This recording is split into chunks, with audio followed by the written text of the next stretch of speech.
영상으로 함께 예배하시는 모든 성도님들과 가정 가운데 하나님 평강이 함께 하시길 축복합니다. 우리 함께 말씀 보겠습니다. 출애굽기 20장 3절 말씀입니다. 출애굽기 20장 3절 말씀 우리 함께 읽겠습니다. 너는 나 외에는 다른 신들을 내게 두지 말라. 아멘. 너무 잘 아는 말씀이죠. 십계명의 첫 번째 계명 소개하는 그런 말씀을 함께 읽었는데, 오늘 십계명 전반부 내용 함께 살펴보면서 또 우리가 살아야 될 신앙에 대해서 함께 생각해 보도록 하겠습니다.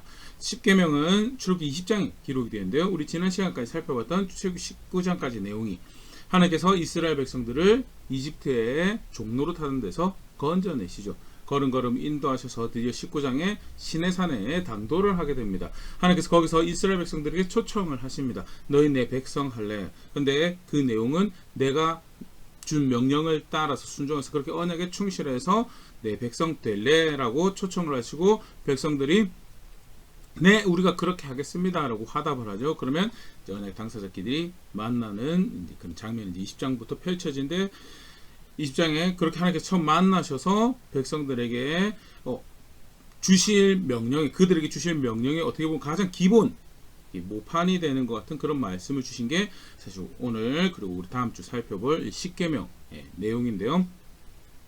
십계명은 그렇게 나의 백성은 이렇게 살아가는 것이 내 백성이다라고, 이게 그리고 내가 너에게 원하는 바다라고 규정하시는 그 명령을 주실 때, 이제 십계명을 우리가 살펴볼 때 굉장히 중요한 기초를 말씀하신 전문 같은 거죠. 서문 같은 거 주시는데, 그게 출애굽기 20장 1절 2절 말씀입니다. 먼저 이 부분 하고 한 두 가지 우리가 십계명 이해할 때 중요한 기초 두 가지 살펴보고 본격적으로 1계명부터 살펴볼 텐데요. 이 출애굽기 20장 1절 이 서문의 1절 2절 서문으로 이제 학자들이 보는데요. 하나님이 이 모든 말씀으로 말씀하여 이르시되 2절 나는 너를 애굽 땅 종되었던 집에서 인도하여 낸 너의 하나님 여호와니라. 이게 소위 말하는 십계명의 서문이죠. 나는 너를 애굽 땅 종되었던 집에서 인도하여 낸 너의 하나님 여호와고 내가 이 모든 것을 너에게 말하고 있다라고 하시면서 이제 하나님께서 십계명에 대해서 말씀을 하시는데요. 무엇을 보여주는가라고 할 때 결국 하나님께서 주신 명령이 이 건져내신 그 구원을 베푸신 은혜에 기초하고 있는 것이다라는 거예요.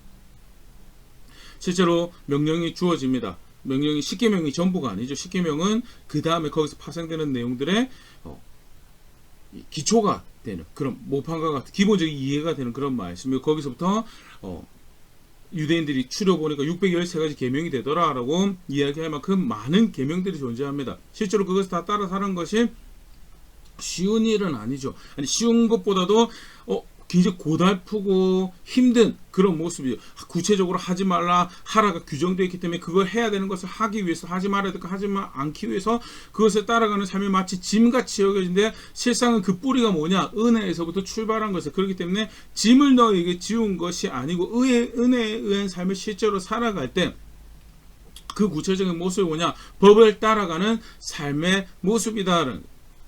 법을 따라 살아가는 것은 결국 은혜에 의한 것에 기초하는 것이다. 신명기 5장 15절 말씀, 너는 기억하라. 내가 애굽 땅에서 종이 되었더니 너의 하나님 여호와가 강한 손과 편팔로 거기서 너를 인도하여 내었나니 그러므로 너의 하나님 여호와가 너에게 명령하여 안식일을 지키라 하느니라. 십계명이 출애굽기 20장에도 기록되고 신명기 5장에도 기록되는데, 신명기 5장에서 기록하시면서 네 번째 계명 이야기하시면서 안식일 지키라는 명령 하시는데, 그렇게 명령하는 기초에 대해 다시 말씀하시는 것이 내가 너를 애굽 땅 종되었던 곳에서 인도하여 내셔서 오늘의 안식을 준 하나님인 것을 기억하라로 명령을 따라서 안식일을 지키는데, 그 근거가 뭐냐? 하나님께서 은혜를 베푸셨다는, 은혜를 베푸시고 결국 법에 의한 삶을 명령에 순종하여 살아가는 삶은 결국 은혜에 의한 삶을 살아가는 바로 그 이면과 같은 것이다라는 것을 다시 확인하는 게 출애굽기 1장 2장 서문에서 밝히고 있는 바죠. 신명기 15장 15절 같은 경우도 너는 애굽 땅에서 종되었던 것과 너의 하나님 여호와께서 너를 속량하셨음을 기억하라. 이것으로 말미암아 내가 오늘 이같이 너에게 명령하노라. 법을 주시는, 삶에 이렇게 살아야 된다고 기준을 주시는 이유는 뭐냐?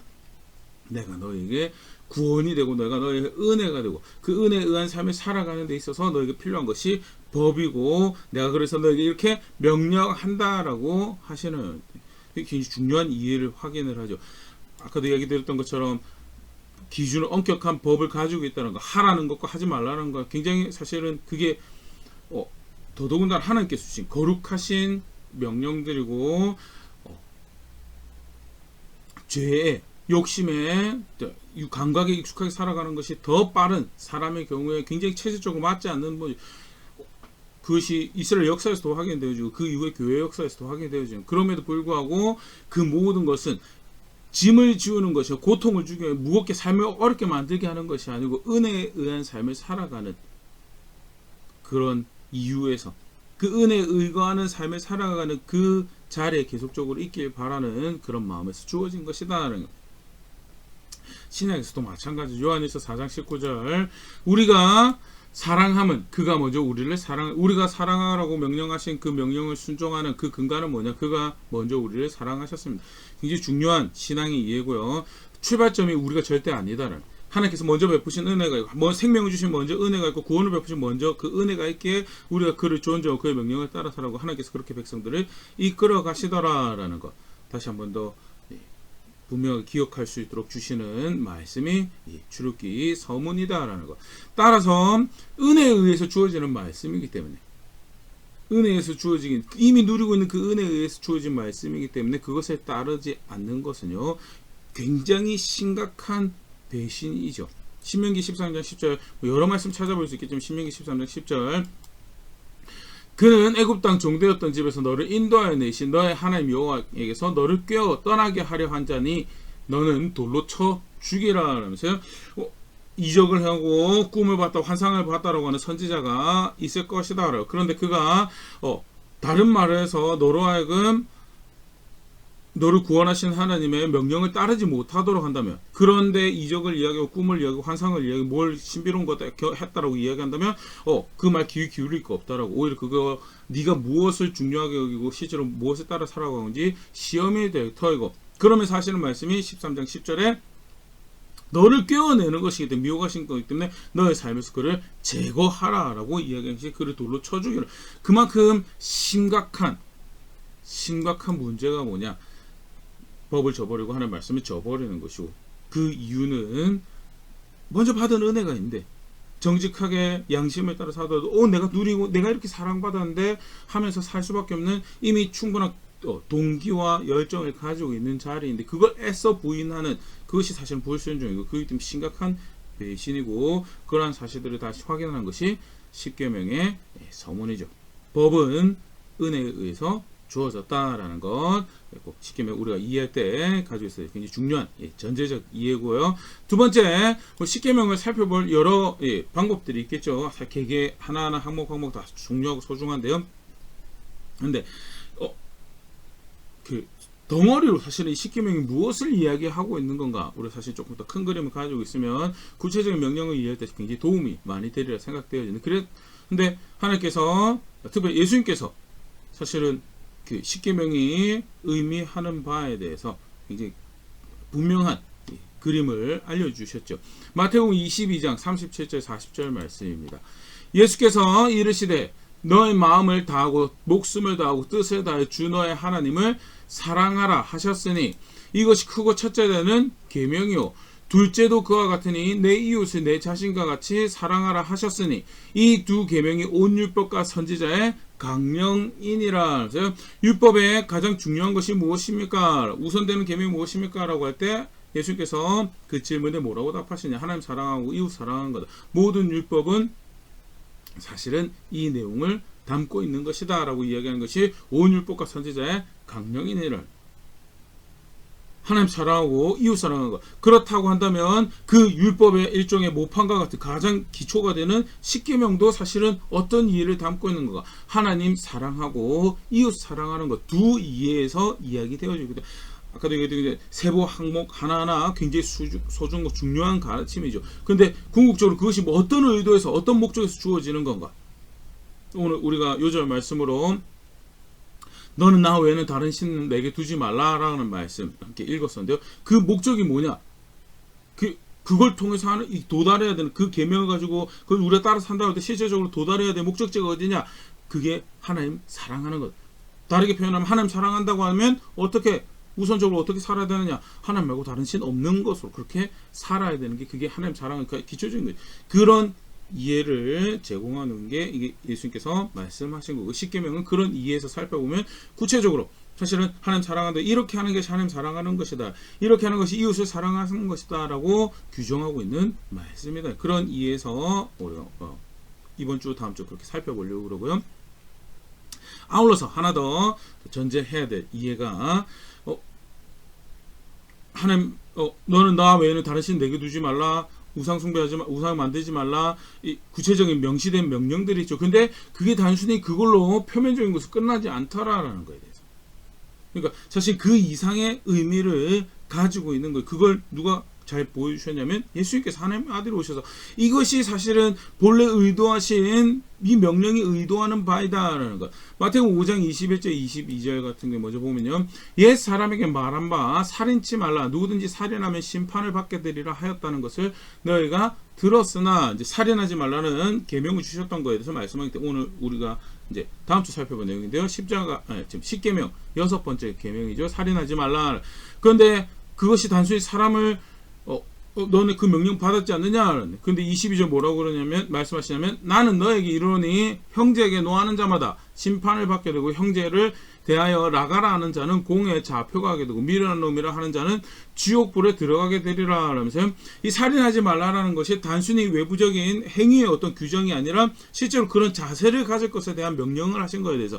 그래서 형제에게 대해서 분을 품고 욕하는, 심지어 그것마저도 이미 살인하지 말라라고 하는 그 명령을 범한 것으로, 하는 명령 어긴 것으로 여겨지는 행위다. 다르게 표현하면요, 하나님께서 살인하지 말라라고 명령을 주신 것은 표면적인 그냥 사람만 안 죽이면 되는 모양이다라고 대충 반반 죽이든지, 아니면 실제로 육신적인 해를 가하지 못하니까 막 욕하고 사회적으로 압박 주고 언어적 폭력하고 그거는 아닌 모양이지. 아니, 분하여서 그를 대하여 욕을 하고 그런 자세를 품는 것만 이미 그렇게 되면 살인하는 범죄를 범한 거에 해당하는 거라고, 하는 명령을 어겨서 심판받을 자리에 이른 거라고. 살인하지 말라는 그 표면적인 계명 이상으로 그것으로 의도하신 가르침이 있다라는 거. 살인하지 말라만 그러냐? 그게 아니고 간음하지 말라에 대해서도 예수님께서 예를 들어 설명해 주시죠. 마태복음 5장 27절입니다.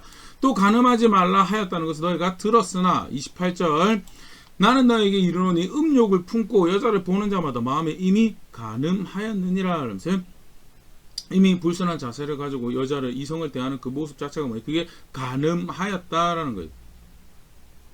마음에서부터 범죄한 것이 이미, 행위만 단순히 간음하지 않았으면 됐지, 그걸 규정하고 있는 명령이 절대 아니고, 그 계명을 통해서 하나님께서 백성에게 의도하셨던 것은 순결하라는 거죠. 마음에서부터 순결하고, 생각에서 순결하고, 삶의 자세에서 순결하고, 실제로 그래서 행동 하나하나가 순결하게 되는 그것을 의도하신 것이고, 이미 음욕을 품고 불순한 마음과 불순한 의도를 가지고 이성을 대하는 것, 이미 그게 간음한 것이다 라고 하나님 말씀, 그걸 의미한다라고 예수님께서 가르치시고요. 문자 이상의 의미를 가지고 있다. 문자적으로 규정한 그 이상의 의미로, 그래서 그 의도를 우리가 잘 이해하는 것이 십계명을 또 공부할 때 우리가 가져야 될, 단순히 명령 하나하나 그렇게 볼 게 아니라, 그래서 그것을 규정한, 사실 아까도 이야기 드렸지만 모판이고, 십계명은 모판이고, 그것에 대해서 그것으로 해서 파생되어지는, 아까도 얘기했지만 613개 되는 계명들이 존재를 하거든요. 그것이 각각 다른 것이 아니고 결국 십계명이라는 모판 안에, 그 카테고리 안에 존재를 하는 것이고, 결국 그것은 하나님 사랑하고 이웃 사랑하는 것에 그 카테고리 안에 존재하는 거고. 그럼 실제로 그 문자 이상의 의미를, 그래서 파생된 모습에서 하는 백성답게 살아야 될 것에 대해서 규정하고 있는 그런 이해를 담고 있는 것이 십계명인 것입니다. 그런 이해 가지고 이제 십계명, 오늘 이제 하나님, 아까 예수님께서 하나님 말씀 크게 하나님 사랑하고 이웃 사랑하라 두 개로 이야기할 수 있다라고 그것이 가장 큰 거다라고, 그것이 가장 기초다라고 이야기하신 부분에 대해서 그럼 10계명을 그렇게 두 가지 계명을 나눌 때 학자들마다 의견이 좀 다르지만 보편적으로 가장 많이 그래도 이야기하는 것이 1계명부터 4계명까지는 하나님에 대한, 하나님 사랑하는 것에 대한 규정이고, 5계명부터 10계명까지는 사람을 어떻게 사랑하는가에 대한 규정인 것에 대해서 그렇게 이제 정의를 하거든요. 그래서 그런 규정, 그런 이제 구분으로 우리가 살펴볼 텐데요. 그러면 첫 번째 하나님 사랑하는 첫 번째 모습이 뭐냐? 우리가 아까도 같이 봤었는데요. 출애굽기 20장 3절 말씀입니다. 너는 나 외에는 다른 신들을 내게 두지 말라. 첫 번째 계명으로 그렇게 알려져 있죠. 나 외에는 다른 신을 내게 두지 말라. 하나님 말고는 다른 신 없다라는 것. 다르게 표현하면 하나님만 섬기라라는 거죠. 하나님만 섬기라. 오직 하나님만 충성과 헌신해. 우리가 충성하고 헌신해야 될 대상이 된다는. 물론 가정 안에 사회 안에서 맡겨진 책임들이 있죠. 그리고 그 안에서 우리가 고백해야 될 국가에 대한 또는 또 질서 안에서 우리가 고백에 대한 헌신의 모습들이 요구가 되죠. 근데 그럼에도 가장 우선적으로 가장 궁극적으로 충성을 바치는 대상이 누구냐? 그게 하나님. 그게 규정된 게 너는 나 외에는 다른 신들을 내게 두지 말라는. 남편으로 아내에게 헌신하고 아내로서 남편에게 존중을 표하고 자녀들이 부모에게 존중을 표하고 부모로서 자녀들에게 사랑을 표현하고 그 모든 충성과 헌신의 그 대상들 관계 안에 존재하죠. 그럼에도 불구하고 거의 우선적이고 궁극적인 내가 남편 존중하고 아내 헌신하고 자녀들에게 헌신하는 궁극적인 그 섬김은 지속적으로 어디를 향하고 있어야 되냐? 하나님을 향하고 있어야 되는 게 그게 사실은 첫 번째 계명이 규정하는 거죠. 넌 나 외에는 다른 신을 내게 두지 말라는. 섬긴다라고 할 때, 충성한다라고 할 때, 헌신한다라고 할 때 우선적인 대상은 하나님이다라는 것. 실제로 성경에서 하나님 백성에 대해서 하나님에 대해서 그렇게 가르치고 있죠. 신명기 6장 4절 5절 말씀입니다. 이스라엘아 들으라. 우리 하나님 여호와는 오직 유일한 여호와의 이 신이. 5절 너는 마음을 다하고 뜻을 다하고 힘을 다해 내 하나님 여호와를 사랑하라. 하나님 사랑하라라고 하는데 그 앞에 뭘 이야기하는 4절에 우리 하나님은 여호와시다. 그분은 그리고 유일하신 분이시다라는 것. 그분은 유일하신 다른 신이 없다는. 이스라엘 백성들에게 하나님의 백성들에게 다른 신은 존재하지 않는데 오직 하나님만 충성과 헌신의 대상이고 다르게 표현하면 하나님만 예배와 기도의 대상이죠. 존중을 표하고 사랑을 표하는 대상이 하나님이고 그리고 도와주세요, 복 주세요 하는 기도의 대상도 하나님이다. 그걸 이제 좀 다른 형태로 하나님께서 규정하신 명령을 찾아볼 수 있는 게요. 레위기 19장 31절 말씀입니다. 너희는 신접한 자와 박수를 믿지 말며 그들을 추종하여 스스로 더럽히지 말라. 나는 너희 하나님 여호와니라. 신접한 자, 소위 말하는 무당들, 박수도 마찬가지. 무당들, 점치는 사람들, 그들 믿지 못하다. 그들은 다른 신을 섬기는.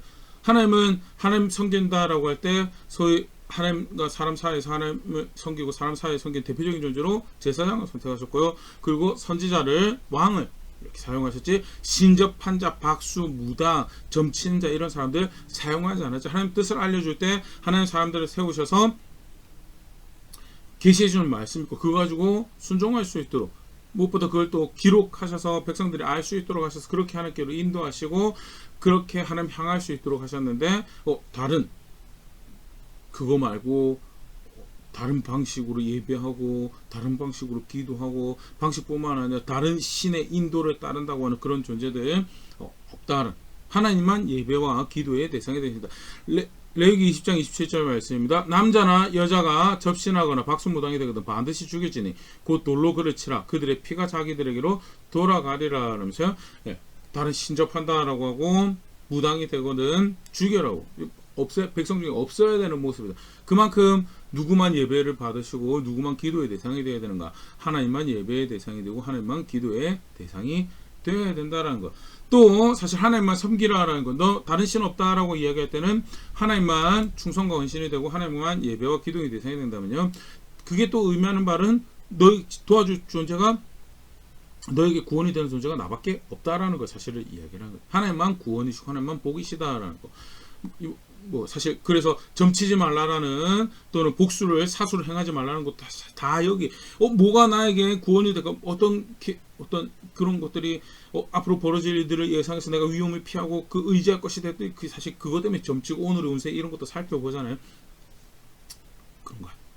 하나님만 구원이시고 하나님만 복이시다는 그게 사실 너 하나님 말고 다른 신 없다라는 것이 의미하는 바고 1계명은 어떻게 보면 그 다음에 나올 모든 계명을 규정하는 기초가 되고 어떻게 보면 신화의 분명한 방향성, 삶의 분명한 방향성을 규정하고 있는 그런 말씀이죠. 신명기 30장 20절 말씀입니다. 너의 하나님 여호와를 사랑하고 그의 말씀을 청정하며 또 그를 의지하라. 그는 너의 생명이시오 너의 장수이시니 여호와께서 너의 조상 아브라함과 이삭과 야곱에게 주리라고 맹세하신 땅에 네가 거주하리라. 그를 사랑하고 그를 존중하고 그를 의지하고 그래서 그의 말씀 따르면서 뭐라고 말씀하시냐면 하나님이 생명이고 하나님이 복이다. 대표적인 복이 오래 사는 거죠. 구약성경에서 많이 사용하는 표현인데요. 네. 그가 복이고 그가 생명이다. 실제로 성경 하나님 그런 분이시고요. 아 외에 다른 신이 없다라는 첫 번째 계명은요. 이렇게 하나님만 섬기라고.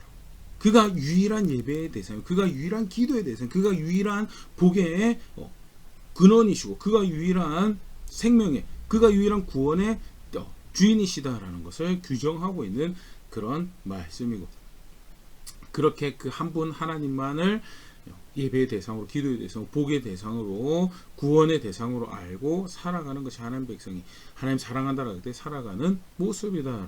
그럼 두 번째 계명은 계속 우리 살펴보겠습니다. 출애굽기 20장 4절부터 6절에 기록되어 있는데요. 너를 위하여 새긴 우상을 만들지 말고 또 위로 하늘에 있는 것이나 아래로 땅에 있는 것이나 땅 아래 물속에 있는 것에 어떤 형상도 만들지 말며 그것들에게 절하지 말며 그것들을 섬기지 말라. 나 내 하나님 여호와는 질투하는 하나님인즉 나를 미워하는 자의 죄를 갚되 아버지로부터 아들에게로 3, 4대까지 이르게 하거니와 나를 사랑하고 내 계명을 지키는 자에게는 천대까지 은혜를 베푸느니라.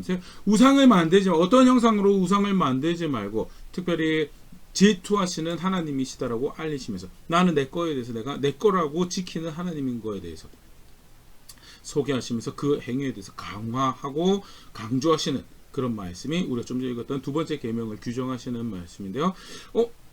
사실은 첫 번째 너는 나 외에는 다른 신을 하나님만 섬기라라고 말씀하시면 쉽게 말해서 하나님만 섬기라고 하셨으면 그럼 두 번째 계명에서 우상을 만들지 말라고 하는 것은 우상은 다른 신을 지칭한 대표적인 표현인데 중복이 되는 건가? 그렇게 볼 수 있지만 첫 번째 하나님을 섬기라라고 그렇게 규정했으면요. 두 번째는요. 그렇게 하나님을 섬길 때 하나님을 아는 것에 있어서 또는 하나님을 향하는 것에 있어서 어떠한 자신의 이해를 따르지 말라라고 규정하신 것이 우상을 만들지 말라. 실제로 형상을 만들지 말라라는 어떤 사물의 형상 만들지 말라는 규정은 절대 아니다라는 것. 실제 성전을 건축할 때 또는 성막을 만들 때 보면 천사의 형상이 새겨지고 그 안에 꽃의 형상이 사용되어지고 나무의 모습이 사용되어진 그런 정황들이 우상 만들지 말라고 하면서 하나님 백성 손으로 그걸 만들려고 하면 이때는 이랬다 저 때는 저렇게 하는 하나님인가 그게 그랬어. 여기 이 계명에서 이야기하는 것은 어떤 형상도 만들지 말라라는 그 계명은 어떠한 상도 만들지 말라 그런 말씀보다는 첫 번째 하나님 섬기라고 하나님만 섬기라고 규정하셨으면 실제로 두 번째 하나님 섬긴다라고 할 때 내가 생각하는 하나님 이런 모습일 거야 내가 생각하는 어떤 이런 이해일 거야 이런 거 좋아하실 거야 그걸 자기 마음대로 만들지 말고 그럼 어떻게 하나님 섬기냐 하나님 말씀 따라 섬기라라고 하는 것이 두 번째 계명에서 규정하시는 거죠. 실제로 사실 그런 이해를 잘 보일 수 있는 게 똑같이 형상을 만들지 말라고 하는데 그게 뭘 의미하는 거냐. 출애굽기 20장 22절 부터 24절 말씀입니다. 여호와께서 모세에게 이르시되 너는 이스라엘 자손에게 이같이 이르라. 내가 하늘로부터 너희에게 말하는 것을 너희 스스로 보았으니 너희는 나를 비교서 은으로나 금으로나 너희를 위해 신상을 만들지 말고 나에게 토단을 쌓고 그 위에 너의 양과 소로 너의 번제와 화목제를 드리라.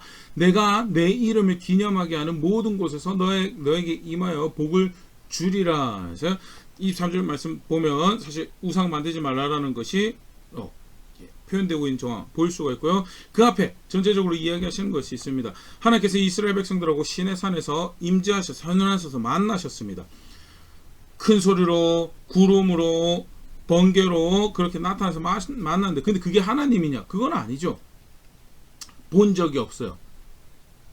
눈으로 본 적도 없고 한 번도 소위 어떤 특별한 현현으로 나타나셨긴 하지만 굉장히 이렇게 본 적이 없는 하나님인 거예요. 어떻게 그 하나님 향하고 그 하나님 따르냐? 하나님께서 말씀하시죠. 내가 하늘로부터 너에게 말하는 것을 너희 스스로 보았지 않느냐. 그렇기 때문에 너 이해를 쫓아서 임의로 내가 어떤 신이다라고 규정하지 말고 만들지 말라라는 것. 그런 방법 따르지 말라라는 것. 소위 우리가 하나님께서 하늘을 향할 수 있고 영혼을 향할 수 있는 그런 감각들을 소위 말하는 종교적인 어떤 감각들을 주셨죠. 근데 그러다 보니까 뭘 하나요? 각각 소위 내가 생각할 때 거룩한 거, 내가 생각할 때 신령한 거, 내가 생각할 때 이게 신비롭고 신성하고 이게 거룩한 거지. 그래서 나 소위 나름 그렇게 종교도 만들어내고 종교적인 행위도 만들어내고 나름 의미를 부여한 뭔가들을 굉장히 많이 만들어내요. 그런데 그렇게 해가지고 향할 수 있는 하나님이 절대 그렇지 않다라는 거예요. 그게 22절에 너 본 적 있냐? 본 적 없습니다.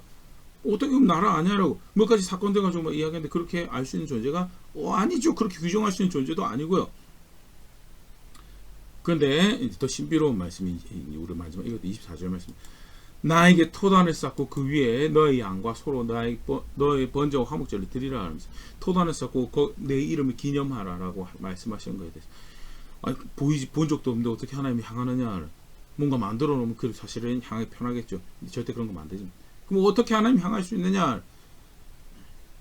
말씀 따라서.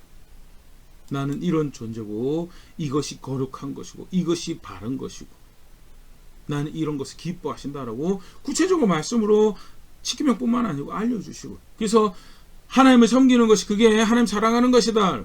두 번째 근데 하나님 섬길 때 네 맘대로 하는 것이 아니고 말씀대로 하나님 알고 말씀대로 하나님 섬기는 게 그게 진짜 하나님 섬기는 그게 뭐냐? 하나님 사랑하는 거다. 그걸 규정하고 있는 것이 두 번째 계명이다. 세 번째 계명은 출애굽기 20장 7절에 소개를 하고 있는데요. 너는 너의 하나님 여호와의 이름을 망령되게 부르지 말라. 여호와는 그의 이름을 망령되게 부르는 자를 죄 없다 하지 아니하리라면서 하나님의 이름을 망령되게 사용하는 것, 그 격에 어울리지 않게 사용하는 것에 대해서 그걸 금하시면서 다시 한번 더 이야기 그거 죄다라고 강화해서 설명하시는 말씀이 우리 지금 읽고 있는 7절 말씀인데 세 번째 계명은 잘 알고 있죠. 하나님의 이름을 망령되게 부르지 말라.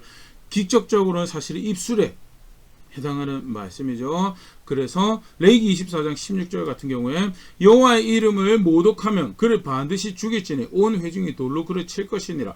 거름이니든지 본토이니든지 여호와의 이름을 모독하면 그를 죽일지니라면서 입술로 실제로 하나님의 이름을 모독하고 저주하는 케이스가 나왔고요. 하나님께서 그를 돌로 치라라고 명령하시면서 다시 분명히 가르치시죠. 입술에 대한 규정 1차적으로 그런 의미를 가지고 있습니다. 근데 우리가 아까 살펴본 것처럼 직접적인 의미 이상의 의미를 가지고 있다는 실제로 성경에서 하나님 백성이 하나님의 이름을 어떻게 1차적으로 중요하면 이게 아니다라는 건 아니고요. 입술로 생명의 주인이시고 구원의 주인이시고 모든 복의 구원이시다라는데 그 하나님을 내 농담거리로 사용하고 내 기분을 표현하는 어떤 우스꽝스러운 표현으로 사랑하는 거에 대해서 그거는 사실 상상을 할 수가 없는 일이죠. 1차적으로 그런 것뿐만 아니라 2차적으로 성경에서 보니까 그 외에도 하나님 이름이 욕되게 했다, 모욕받았다라고 더럽혀졌다라고 표현하는 케이스들이 많이 소개가 되어 있는데 대표적으로 두 개를 보면 또 하나님께서 어떻게 하나님 백성이 하나님의 이름을 모욕할 수 있는지 모독할 수 있는지 망령되게 사용할 수 있는지를 보일 수 있는 그런 말씀인데요. 레위기 19장 12절 말씀입니다. 너희는 내 이름으로 거짓 맹세함으로 너희 하나님의 이름을 욕되게 하지 말라. 나는 여호와이니라.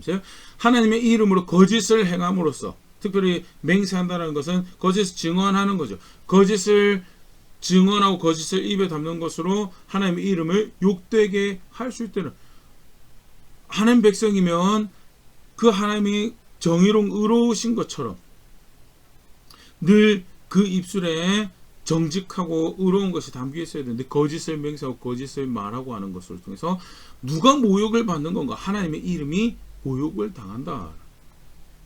또 하나님의 이름이 언제 더럽혀지느냐. 에스겔 20장 39절 주 여호와께서 이같이 말씀하셨느니라. 이스라엘 족속아 너희가 내 말을 듣지 아니하려거든 가서 각각 그 우상을 섬기라. 그렇게 하려거든 이후에 다시는 너희 예물과 너희 우상들로 내 거룩한 이름을 더럽히지 말지니라. 하나님 백성은 하나님 말씀 따라 살아가는 것이 그게 언약 백성, 하나님 백성이 살아가야 되는 자리죠. 그렇게 언약 백성 되겠다라고 하는데 약속이 있다라고 하는데 그럼에도 불구하고 말씀 따라 살아가지 않아요. 에스겔 선지자를 통해서 하나님께서 뭐라고 말씀하시냐. 가서 그럼 니들 섬기고 싶은 신 섬기라라고.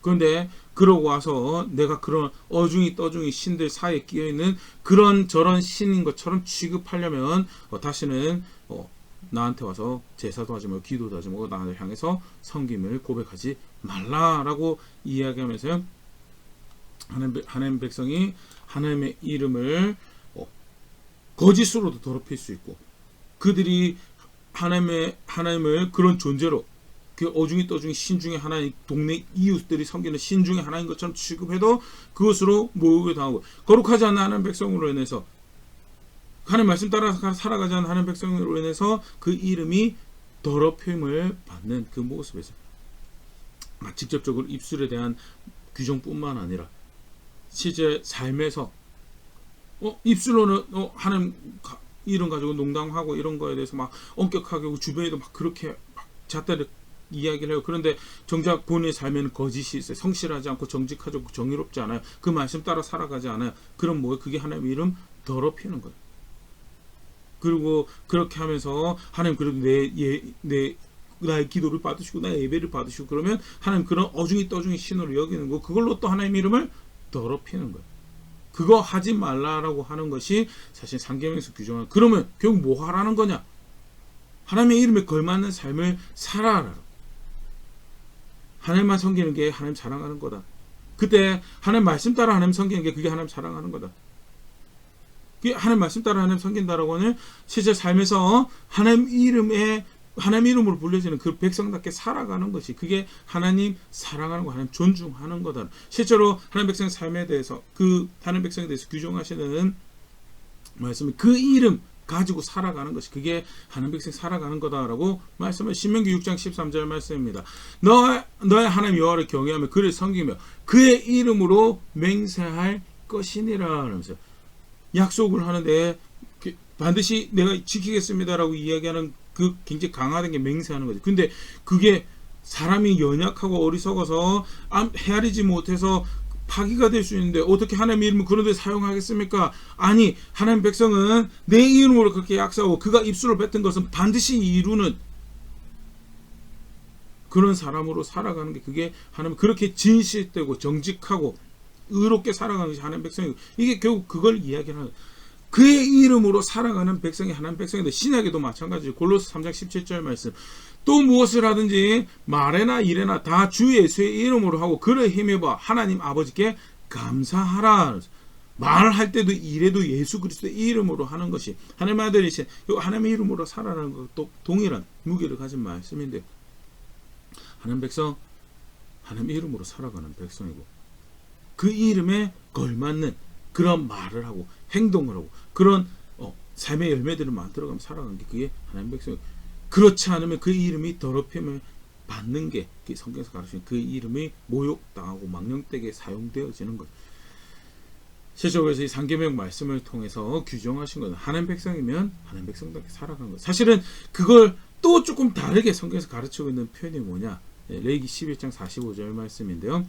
나는 너의 하나님이 되려고 너희를 애굽 땅에서 인도하여낸 여호와라. 내가 거룩하니 너희도 거룩하자. 거룩한 하나님 백성, 거룩하신 하나님의 백성답게 거룩하게 살아. 내가 거룩하니 너희도 거룩할지어다. 그게 사실은 상계명의 의미하는 바죠. 그 하나님의 백성답게 살아가는 게 그게 하나님 사랑하는 거라. 하나님 백성답게 살아가는 게 기본적으로 하나님 어떤 분이신 은혜로우신 분, 자비로우신 분. 죄를 죄라고 하세요. 분명한 기준과 질서를 가지고 그리고 그것을 항상 늘 진실되게 성실하게 공정하게 펼쳐가시는 분이 누구냐? 그게 하나님이시고 그래서 하나님 백성이라면 가난한 자라고 연약한 자라고 편들어 줄 수 없어요. 항상 정의는 정의해야 돼. 돈 많다고 편들어줄 수 없고 유력하다라고 편들 뇌물 받는다고 그래서 뇌물 받지 말라고 사실은 다 그게 하나님의 이름으로 일려진 백성답게 살아라는 그 구체적인 모습들을 규정하시는 말씀들을 궁극적으로는 그건 뭐냐 하나님의 이름으로 불려진 백성답게 살아라 그게 뭐냐 그게 하나님 존중하고 그게 하나님 사랑하는 거다.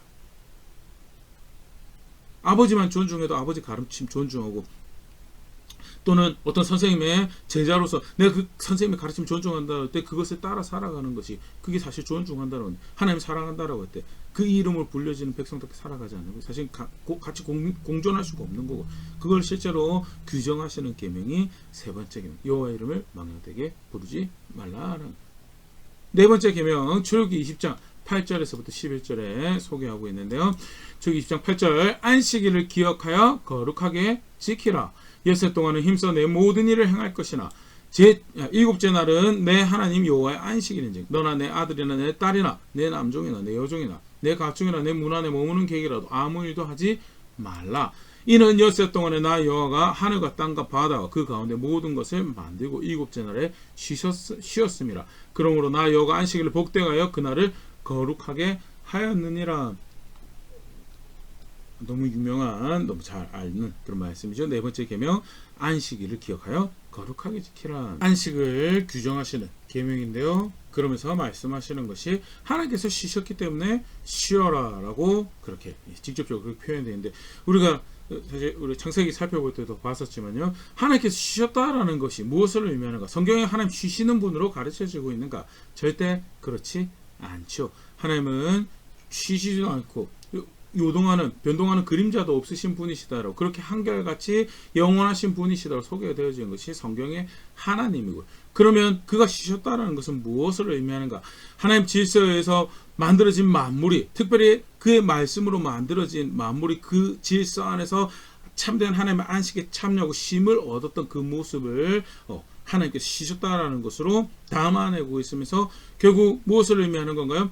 하나님이 그렇게 안식을 주시는 분이시고 쉼을 주시는 거예요. 그것이 이스라엘 백성들에게는 네 번째 계명으로 명령되어서 종도 쉬게 하라, 가축도 쉬게 하라, 심지어는 방문한 객도 쉬게 하라라고 규정하시면서 주셨던 말씀이고 첫 번째는 그가 쉼을 주시는 분이시구나라는 것. 기억하는 것이 안식이 가지는 의미죠. 그런데 단순히 내가 쉬는구나라는 거기서 현재적 쉼으로 끝나는 것이 하나님이 쉼을 주시는구나. 미래적으로 그가 주실 쉼에 대해서도 사실은 함의하고 있는 것이 안식일이고 그걸 제일 잘 보여주는 말씀 중에 하나가 히브리서 4장 4절 5절 말씀이죠. 제7일에 관하여는 어딘가에 이렇게 일렀으되 하나님은 제7일에 그의 모든 일을 쉬셨다 하였으며 제7일에 대한 규정은 안식일에 대한 규정이죠. 제7일 모든 일을 쉬셨다는 것은 하나님께서 그렇게 안식을 주셨다라는 것. 현재적 안식에 대한 이해를 이렇게 표현을 하고 있는 하나님께서 안식일을 제정하시고 그렇게 현재적 쉼을 그의 백성들에게 주셨다라고. 시절을 쫓아서 어떤 게 조금 더 많이 가지고 쉬고 어떤 게 좀 적게 가지고 쉴 수도 있죠. 분명한 것은 하나님께서 명령으로 쉬라고 하셨기 때문에 그렇게 쉼을 가지면서 하나님이 우리에게 이렇게 쉼을 주시는 분이시구나 라는 것을 확인하는 것이 안식일을 가지는 기능이었죠. 그게 4절에서 이야기를 하는. 그런데 5절에 또다시 거기에 그들이 내 안식이 들어오지 못하리라 하였으니 남은 안식이 있는 거예요. 남은 안식이 있어서 실제로 사실 안식일은 어떤 기능을 하는가? 주신 안식에 대해서 기념하고 감사하고 주실 안식을 기대하며 누가 진짜 안식을 주시는 분이신가에 대해서 기대하고 살아가도록 안식이 지나고 그 다음날부터 내가 또 하루하루를 수고하고 살아갈 텐데 어떤 안식을 어떤 쉼을 어떤 만족을 어떤 행복을 바라보고 살아야 되는가? 하나님의 안식을 그가 주실 안식을 바라고 살아야 왜 그가 진짜 안식을 주시는 분이셨기 때문에 그가 주실 또 약속하신 대로 안식을 주실 것이고 그래서 실제로 그 안식을 향하는 모습은 그렇게 그를 향하는 모습은 뭐예요? 이 계명에서 규정하셨던 것처럼 말씀하신 대로 그를 따르고 말씀하신 대로 그를 향하는 것이 그게 그의 안식을 바라는 것이고 네 번째 계명은요 안식일을 기억하여 거룩하게 지키라는 것은 안식 하나님의 안식을 바라라는 거죠. 하나님만 섬기고 하나님만 섬기는 것이 하나님 사랑하는 것이 그때 하나님 말씀 따라 섬기는 게 그게 하나님 사랑하는 것이 그렇게 하나님 이름에 걸맞는 하나님 이름에 걸맞는 거룩하고 진실되고 정의롭고 은혜로운 백성으로 살아가는 것이 그게 하나님 사랑하는 거더라. 그때 하나님이 주시는 안식을 세상살이에서 주의 문화에서 이야기하는 안식과 쉼과 평안을 누림을 바라는 것이 하나님 주시는 안식 바라보고 살아가는 것이 그게 하나님 사랑하고 하나님 존중하는 거다라고 그렇게 규정하고 있는 말씀이 전반부 10계명의 4계명까지의 내용이고요. 이게 하나님 사랑하는 거다라고 이걸 행해서 나를 사랑하고 나를 존중하고 그렇게 내 백성으로 살아가라라고 명령을 주신 말씀이 10계명의 첫 번째 내 계명이다라는 간단하게 우리 살펴봤는데요. 사실 함께 오늘 말씀 살펴보시면 내용을 모르신 분은 아무도 없을 생각되어진데요. 다시 한번 이렇게 돌아볼 수 있으면 좋을 것 같습니다. 하나님 사랑하기 때문에 영상으로도 이렇게 함께 예배하시리라 생각되어진데요. 근데 내가 하나님 사랑한다는 거, 내가 그렇게 하나님 존중한다는 거, 실제 구체적으로 어떻게 그렇게 그를 존중해왔다. 성경에서는 하나님 사랑하는 거, 하나님 존중하는 가장 첫 번째 단추가 뭐냐? 나 말고 다른 신 없다라는. 나 말고 다른 구원 없고, 나 말고 다른 복 없고, 나 말고 다른 예배에 대해서, 기도에 대해서 없다라고 규정하시는데, 다른 혹시 복이, 다른 보호가, 다른 혹시 길이 될 만한 것들이 혹시 있는가? 기웃기웃거리고 찾아보고 거기 귀를 기울였던 부분들이 있다면, 말씀 정책에 대해서 돌아볼 수 있으면 좋을 것 같고요. 그렇게 하나님 사랑할 때, 그렇게 하나님 섬길 때, 말씀 따라서 하나님 알고, 말씀 따라서 하나님 향하고, 말씀 따라 하나님 섬기는 게 그게 실제로 하나님 사랑하는 거다라고, 하나님 사랑한다라고 하는데, 제가 얼마나 하나님 사랑하는지 주님께서 제 마음 아십니다. 그런 고백들을 했을지 모르겠지만, 실제로 말씀 따라 살아가기 수고하고 애쓰고, 진짜 해야 될 것을 하기 위해서 내가 원하는, 그다지 중요하지 않는 것들은 가지치기 하는 그런 수고들을, 그런 애씀을 만들어 가봤던가, 그런 것도 다시 한번 돌아볼 수 있으면 좋을 것 같고요. 입술로는 망령된 걸 안 하기 위해서 싸워왔었는데 실제로 내 행동들이 거짓을, 의롭지 못한 것을, 정직하지 못한 것, 진실하지 못한 것을 담고 있어서 하나님 이름에 그 거룩하신 하나님 이름에 그 하나님 그 이름을 가지고 살아야 되는 백성답게 살아가지 못했던 그런 모습들이 혹시 없는지, 안식일에 정신을 답습해서 주일이라는 것 지키고 우리가 살아가죠.